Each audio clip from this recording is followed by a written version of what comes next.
Olá pessoal, Lacan do Zero, aula 15. O título da aula é assim, o falo não é o pênis. Isso é um assunto muito importante para a gente tratar aqui. Só para localizar, então, a gente está se preparando para entrar no assunto que não há relação sexual, né? Um assunto denso, espinhoso na teoria do Lacan. E a gente precisa passar por algumas questões anteriores e acho que essa é a primeira delas, né? A questão do falo e do pênis, são coisas distintas.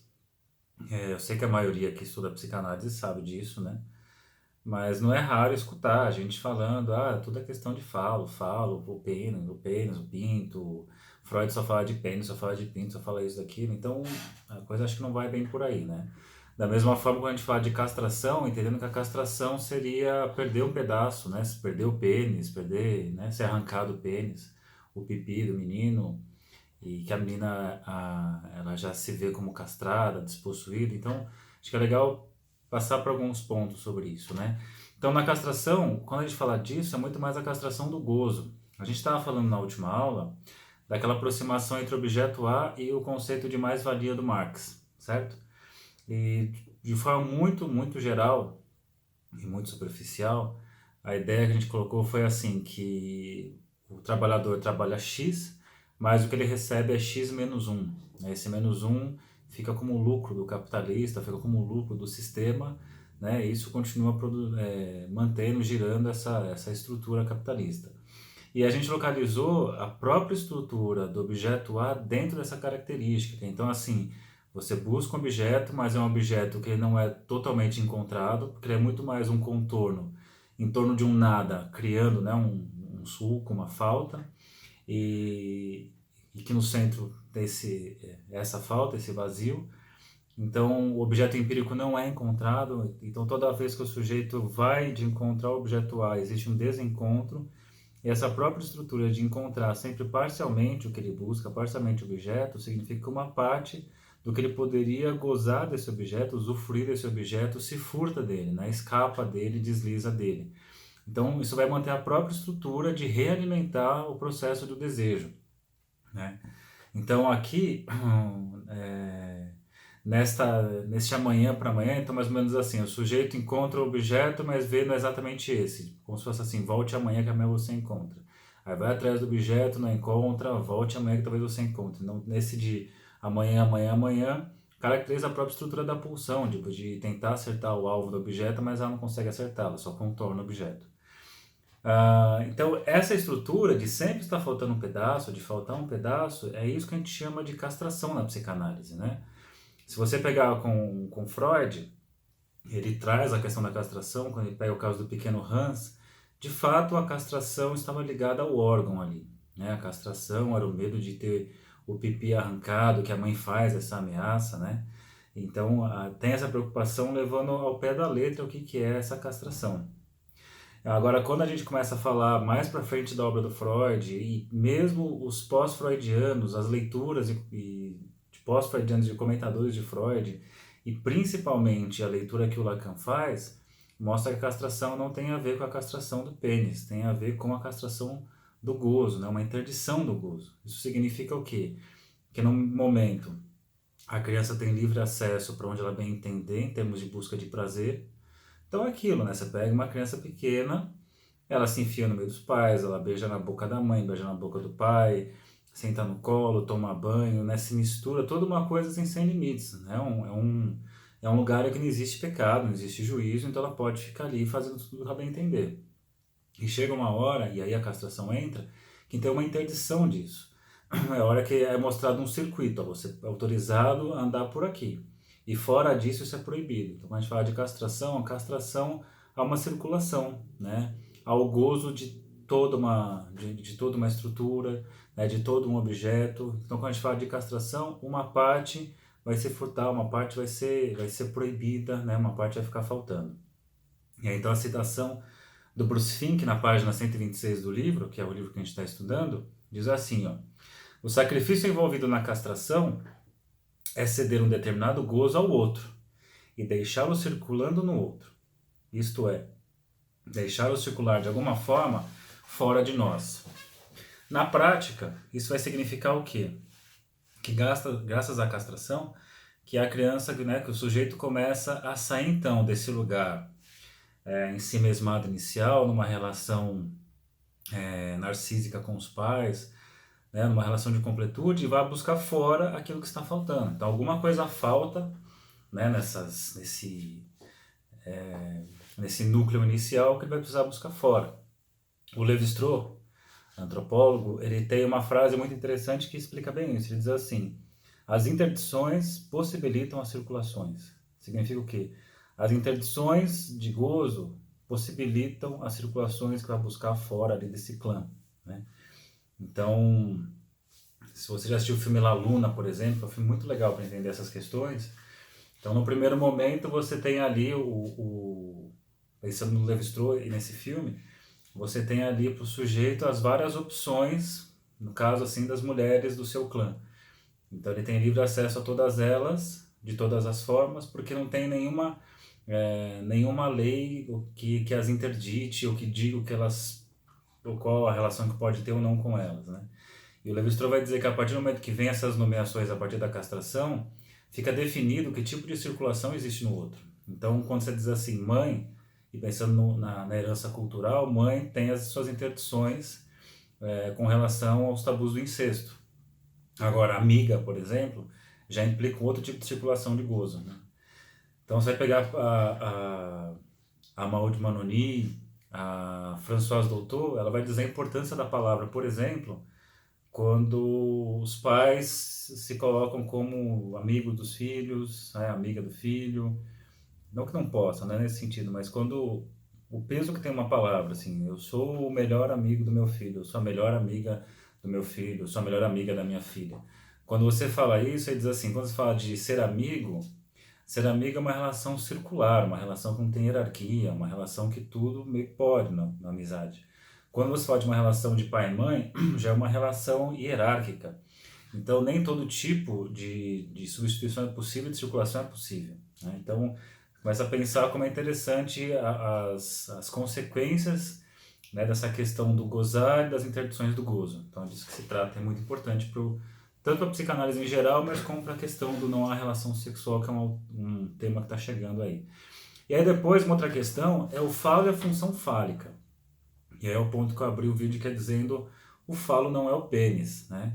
Então, escuto muito isso até hoje. Ah, mas a teoria muito atrasada do Freud, o cara só fala de pênis e não sei o quê. Não é bem por aí, né? A gente precisa começar então a ser mais preciso nisso. Pênis e falo equivalem? Não é a mesma coisa, mas pode ser que em algum momento o pênis equivala ao falo, né? O que é o falo? O falo é o significante do desejo, né? O falo é aquilo que o sujeito de posse dele ignora a sua própria divisão. De posse dele, ele consegue preencher a sua falta, né? Então, o falo na nossa sociedade, ele pode estar em diversos lugares, diversas partes, diversos objetos, né? Então, aqui, a gente pode pensar, sei lá, um celular pode funcionar como falo, o carro pode ser um falo, um cargo pode ser o falo do sujeito. Se a gente for pensar, como a gente já falou no outro vídeo, o bebê funciona como falo materno. Você tem casais que o marido é o falo da esposa, a esposa é o falo do marido, namorados que funcionam assim, enfim, o falo pode ocupar muitos lugares. Então, muito mais que o pênis, a questão do falo é essa potência, né? É esse símbolo da potência, esse significante da potência, esse significante do desejo. E claro, aí a gente tem que raciocinar. O Freud está escrevendo dentro de uma sociedade específica, dentro de uma cultura específica. E se você pega historicamente, é uma cultura que é machista, sim, né? Não tem a dúvida disso. É uma cultura que hipervaloriza o homem, sim, né? O ser homem que é a grande vantagem. Eu falo disso, né? Uma questão histórica, eu estou dizendo. Porque você tem sempre aquela coisa do homem ser livre, do homem poder fazer o que bem entende, o homem poder conquistar quem quiser, e a mulher tem essa restrição de liberdade, de circulação, né? Então, se você pega historicamente, você tinha preferência que nascessem meninos do que meninas, por todas as implicações que tem com relação à menina. O chamado sexo frágil para a mulher, o sexo forte para o homem.